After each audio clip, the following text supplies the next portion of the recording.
Dead Space is a space horror story where humans stumble upon an alien civilization called Necromorphs that infest and multiply through human hosts.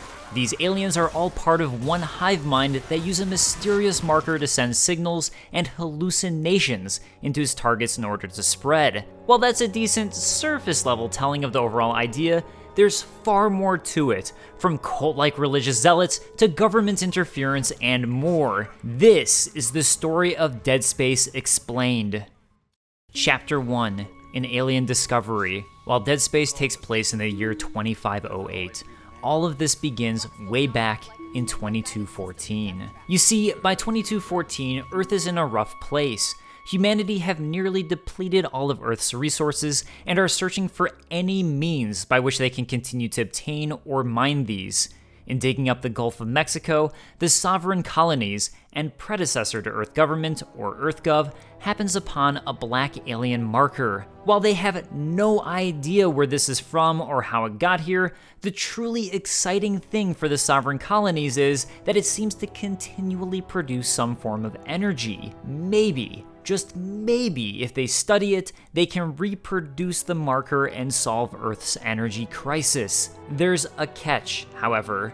The black marker's signal that it continually emanates seems to cause hallucinations, dementia, psychosis, and one other little minor side effect that you may notice while playing Dead Space if you really squint. It causes dead human tissue to reanimate and re-emerge as horrifying twisted corpses, all with a single mind and single focus. These reanimated corpses are dubbed Necromorphs, and they all seem to be controlled by a singular hive mind attempting to gather as much tissue as possible in order to grow. But you see, it could solve the energy crisis. So ignoring all of that, because it's such a minor little detail, the sovereign colonies decides to try and recreate the marker and successfully reverse engineer it, creating a second red marker. You have it. Now install the singularity core on the shuttle. I'll come help you load the marker. They send this red marker off planet to Aegis VII in order to safely test and study it. Of course, this causes a catastrophic event to such a degree that the sovereign colonies seals away the marker in Aegis VII and buries all of the records. They sealed off the whole system, buried the records nice and clean. Until CEC got greedy. Around the same time, back on Earth, the original black marker was eventually investigated by a geophysicist named Michael Altman. Altman let the world know about the black marker, which Earth government had also covered up. He claimed it was the biggest cover-up ever instituted by EarthGov, and that it proved beyond a shadow of a doubt that there is, in fact, alien life. The government labeled him a kook, and he died of mysterious circumstances shortly afterwards. However, the seed of doubt he'd planted, even though it was truthful, would sprout into something horrendous. Chapter 2, Unitology. While Altman had no direct involvement with the founding of the religion of Unitology, it was fueled and started by those around him and corrupt government officials who believed his message about the marker and felt there was a higher calling, likely with their beliefs distorted and stemming from the marker itself, as their beliefs do align with what the marker seems to need. The name alone, Unitology, aligns with the marker and Necromorphs being of a hive mind. These Unitologists believe, and I'm going to directly quote the game here, the marker contained code, the key to eternal life through rebirth and ascension to heaven. The kicker is, you have to die first. They believe in an ascension event called the Convergence.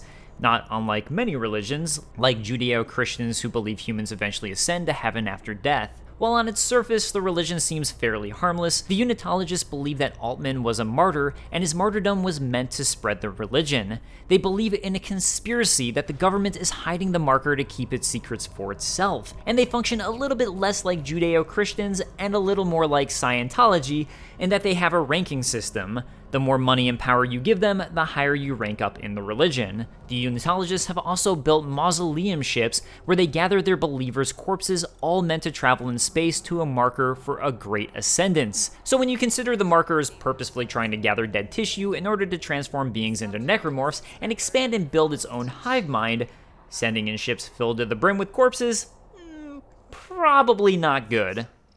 Chapter 3, Planet Cracking. Going back to the dwindling resources and dying Earth, EarthGov eventually found its solution in planet cracking. And this is where the USG Ishimura, and where Dead Space Remake takes place, comes into play. Because Earth is out of resources, Earth and private companies begin to look to the stars. What if, instead of robbing the Earth of its resources, you could rob other planets of their resources and use them for your own? That was the very real dream of CEC, or Concordance Extraction Corporation.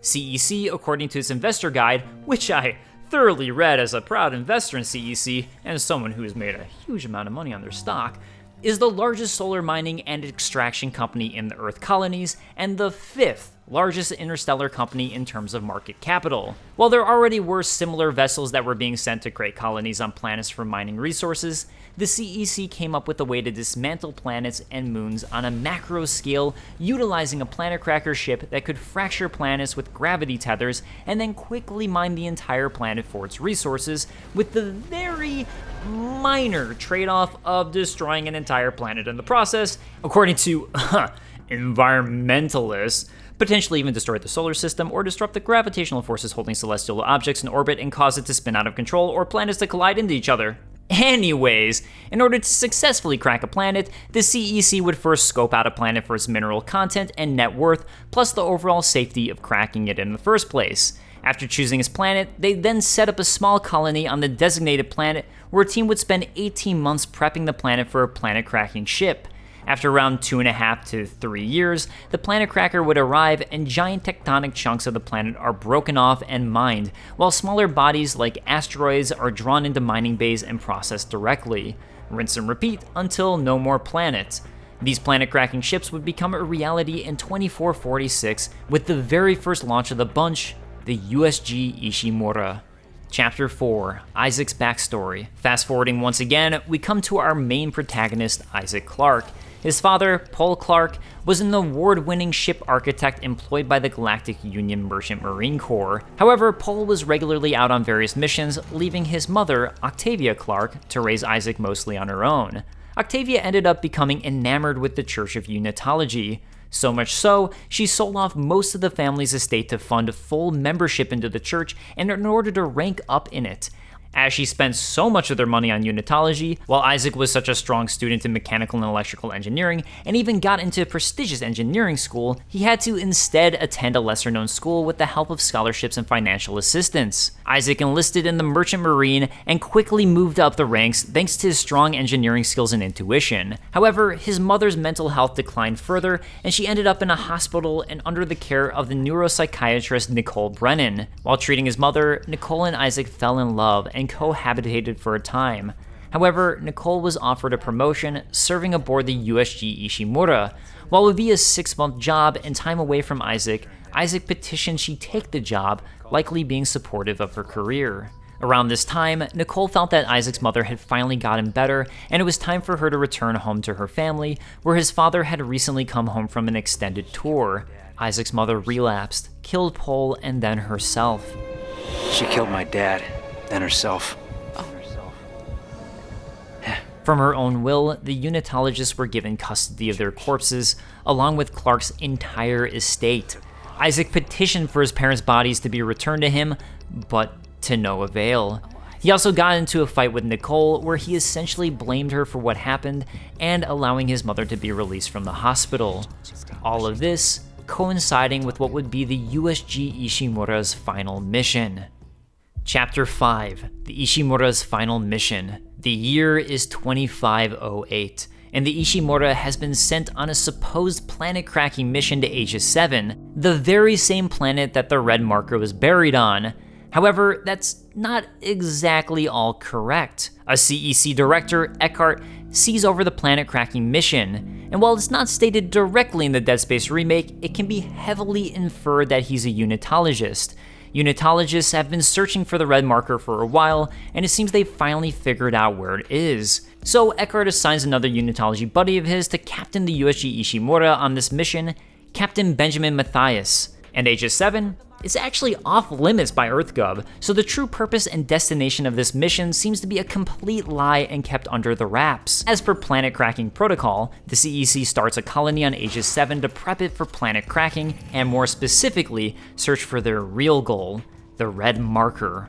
All of this, I have to ascertain, is also fully secret and kept from EarthGov. Captain Matthias is given the goal by Chief Unitologist of obtaining the marker from Aegis VII and safely delivering it to the Church of Unitology. All of this so he can be given one of the most elite Church of Unitology rank-ups there is. After his death, being put in a premium stasis capsule aboard the Church's Holy Fleet, which, of course, will be on its way to be part of that super cool goopy hive mind mass. Meanwhile, the USG Ishimura is then staffed with a large number of Unitologists in senior positions. Notably, this includes the Chief Science Officer, Dr. Terrence Kine, and Dr. Chalice Mercer. As the Ishimura reaches its destination of Aegis VII, just like the Black Marker in events from 2214, as they dig up the red marker, people on the colony start to experience hallucinations, visions, and begin transforming into necromorphs. Due to this, it seems, though a Unitologist, Dr. Kine cautions against immediately grabbing the marker. He notes that all of the hysteria started after the marker was dug up and wants to study this further before leaping to taking it on board. In fact, 40% of the colony's population are showing symptoms. Captain Matthias ignores this, and the Ishimura is successful in obtaining the marker and bringing it aboard the ship. Due to the epidemic that they don't fully realize is from the marker, Captain Matthias orders a quarantine on Aegis VII and refuses to help any of the survivors. Dr. Kine and Nicole quickly realize that it's the marker causing all of the horrors that are happening before them. Captain Matthias cuts off all of the communications with the outside world, and due to all of this, Dr. Kine and others plan a mutiny against Captain Matthias. Kine accidentally kills him in the process though, and all hell proceeds to break out on the ship. From here, Mercer begins a pro-marker faction along with the many Unitologists on board, where he experiments on various Unitologists and other people suffering from the marker's effects in order to try and create stronger necromorphs and help himself to achieve ascendance. Other members of the ship resign themselves to their deadly fate and decide that they can't let this horror spread back on Earth. They self-sabotage the ship and attempt to force the ship to collide with Aegis VII in order to destroy themselves, the hive mind, and the marker with it. Hi, I'm Dr. Terrence Kine. Dr. Kine is of the belief that bringing the marker back to Aegis VII will stop everything. He believes the marker calms and quells the hive mind. And Nicole, after doing her best to fight against Mercer, treat patients, and fight against Unitology overall, messages Isaac and sadly kills herself. Chapter 6, Dead Space, which leads nicely into the game itself, where Isaac has either blocked the final portion of this video out due to grief or guilt, or simply forgotten it due to the influence of the marker. The CEC receives the USG Ishimura's distress signal, and a small crew aboard the USG Kellion head out to see what's going on and help. The crew consists of Zach Hammond, the chief security officer and head of the mission, pilot Aiden Chen, co-pilot Johnston, and Kendra Daniels, who's secretly a part of EarthGov coming to clean up the mess. Her mission is to retrieve the marker and relocate it on a brand new planet that EarthGov can hide the marker away on. Meanwhile, cover up what happened here on the Ishimura, and probably just let it all burn. The USM Valor, a destroyer-class vessel, is also sent to help retrieve the marker, led in part by Kendra. However, as Isaac's team reaches the Ishimura, they begin to realize the true extent of what has happened there. Even Kendra, who had read reports of what the marker could cause, attributed it to mass hysteria and didn't truly believe the accounts. Everything is far worse than any of them could have predicted. Hammond ends up ejecting a now Necromorph Chen out of an escape pod, which the USM Valor ends up picking up. Necromorph Chen ends up killing all of them and turning them all into Necromorphs. In the end, Hammond, Chen, and Johnston all end up dying. The sole survivors we know of are Isaac, Kendra, Dr. Mercer, Dr. Kine, and Dr. Elizabeth Cross, who works in hydroponics. The marker plays a strange hallucination on Isaac and Dr. Cross, where they think the other is their lost lover. You both saw what the marker wanted you to see. Jacob Temple for her, and Nicole for you. Isaac views Elizabeth as Nicole in his mind, and Elizabeth sees Isaac as her lost lover, and also engineer Jacob Temple. Mercer ends up dying at the hands of his own beloved Necromorphs. Meanwhile, Dr. Kine convinces Isaac and Elizabeth to bring the marker back to Aegis VII. Kendra, who works with EarthGov and therefore wants to relocate the marker, is against this, so she kills Dr. Kine and attempts to take it away herself. Sorry, Isaac. I couldn't trust him with the marker. Isaac and Elizabeth work together to foil Kendra's plans and manage to bring the marker right back to Aegis VII. It's here where Kendra ends up killing Elizabeth as well, before the hive mind of the Necromorph takes her out. Isaac fights off the hive mind and manages to escape Aegis VII just in time before the tectonic load the Ishimura had been holding onto crashes into the planet, causing a catastrophic explosion. Just as he begins to relax, he's attacked by what's either the true necromorph Nicole or another hallucination of her, and the game ends. So there you have the story of Dead Space Remake. If you played the first game, what did you think of some of the major story changes, such as the major addition with Dr. Cross? A lot of the writing was also changed, and for my part, I actually really prefer this version of Kendra, as she seems far more human and less cartoonishly evil. I hope you enjoyed, and I'll see you guys next time.